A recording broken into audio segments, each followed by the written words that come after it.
Hi everyone, Emma here, and today I'm going to be talking about basically panic and giving you a grounding exercise that you can use when you're feeling jittery and panicky. Now, sometimes you can feel panicky and sometimes it can come as in the form of full-blown panic attacks, and during those it's really quite a horrible sensation because it does feel like dying. But anyone who has had panic attacks before can vouch for the fact that they have survived every single one, 100% success rate. So there's hope in that. And it's to do with when you're activated, your adrenaline's going, and that's a lot of what's causing the jitters and basically switching you from your normal way of operating and being to fight and flight mode. And I'll be going through the different effects of that: fight, flight, freeze, flop, and friend, or fawn as it's sometimes described, in a following video. Now, the grounding exercise is basically for getting you back into the moment and back into your body so that you are aware of what's going on, because when you're anxious and panicking, there's a lot of thought, but worried thought, about the near future. Because of course, if we're feeling low mood and depression, that tends to be about lamenting things in the past, whereas anxiety and worry in that sense is more about concerns about possible futures that might be. Of course, we never know in the moment because it hasn't happened yet.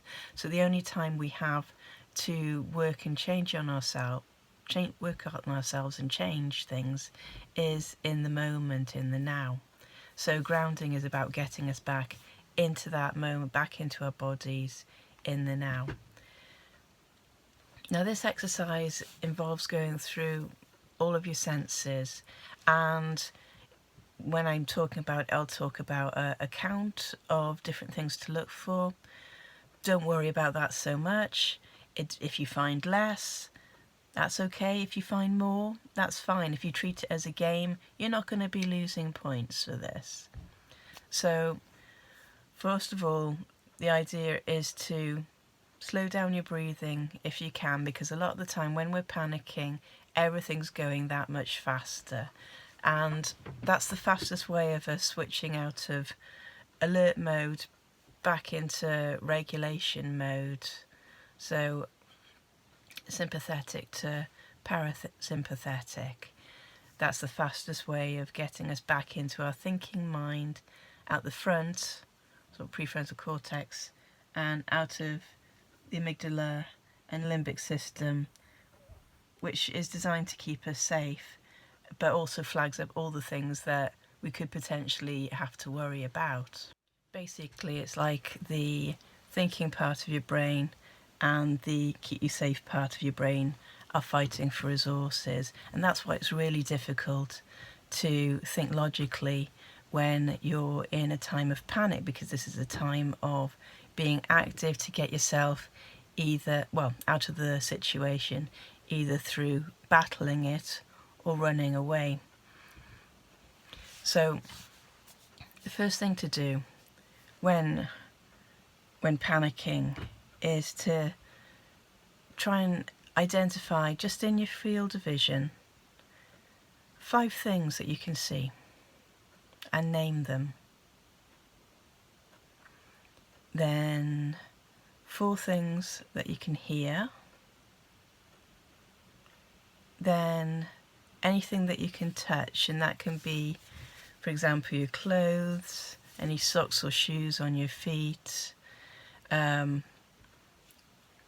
It may be the weight of you on the ground or in the chair, wherever the setting is that you're at that point in time. Then anything that you can taste, and then anything that you can smell. It doesn't necessarily have to be in that order even, so it could be anything that you could smell and then anything that you can taste, for example. So for example, in the room here, I can see a wardrobe over there. I can see a noteboard behind me. I can see my laptop, which is in front of me here, which is closed at the moment. I can see my drinking mug, and I can see a pot of pens. There we go. Things that I can hear. I can hear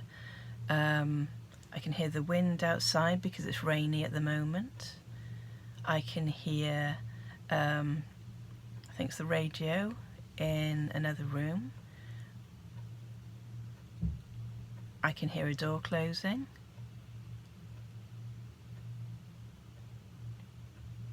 I can hear the rustling of trees.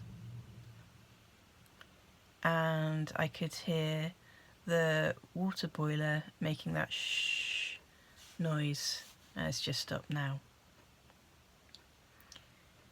So that's see and hear. Anything that I can smell? Not really, no. Anything I can touch? Well, I've said about the jumper. I can feel my clothes. I'm wearing jeans at the moment. I can feel the weight of my glasses. I can feel the hair on my neck there. And anything I can taste? No, not really.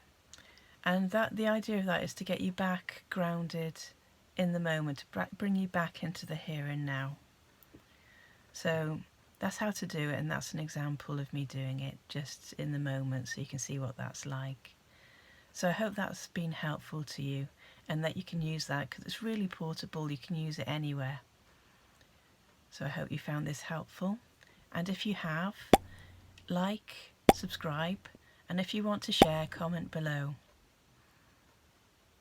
And I'll see you again. Bye bye.